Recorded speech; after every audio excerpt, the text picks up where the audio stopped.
សបាយមនុស្សច្រើនដែលលេងហោហើយសបាយខ្លាំងអាយុកាលសេតតិចតិចបានហើយធៀមយើងអស់យើងរំបាត់រំមួយមួយរំចង្វាក់ខ្មែរដូចយើងលើកស្ទួយសង្ក្រានឆ្នាំថ្មីតោះយើងមករំពួយរំបងពួយពួយអស់ដៃទៅតែយើងរំពួយពួយអស់ដៃទៅអើយដាក់ទៅ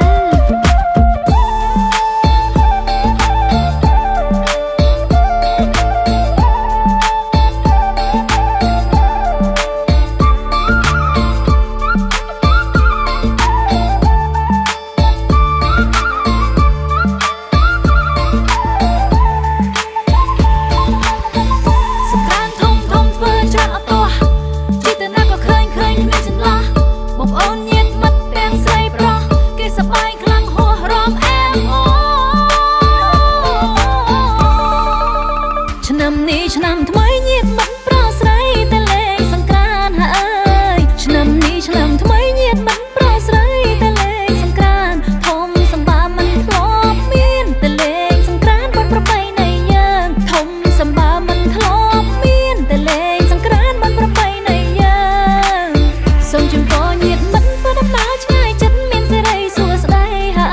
យសូមជូនពរញាតិមិត្តធ្វើដំណើរឆ្ងាយចិត្តមានសេរីសួស្តីជូនឆ្នាំថ្មីសុខភាពល្អ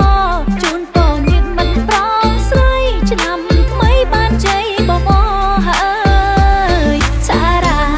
ឆារ៉ាឆារ៉ាឆារ៉ាឆារ៉ាឆារ៉ាឆារ៉ាសែនសប្បាយមែនទេណាចូលឆ្នាំខ្មែរគាត់ទៀនម្ដងមនុស្សឡើងហោហើយថាឆ្នាំនឹងគេសប្បាយមនុស្សច្រើនដែលលេងហោហើយសប្បាយខ្លាំងអាយុកាលសេតតិចតិចបានហើយធៀមយើងអស់យើងរំបាត់រំមួយមួយរំចង្វាក់ខ្មែរដូចយើងលើកស្ទួយសង្ក្រានឆ្នាំថ្មីតោះយើងមករំពួយរំបងពួយពួយអស់ដៃទៅថាយើងរំពួយ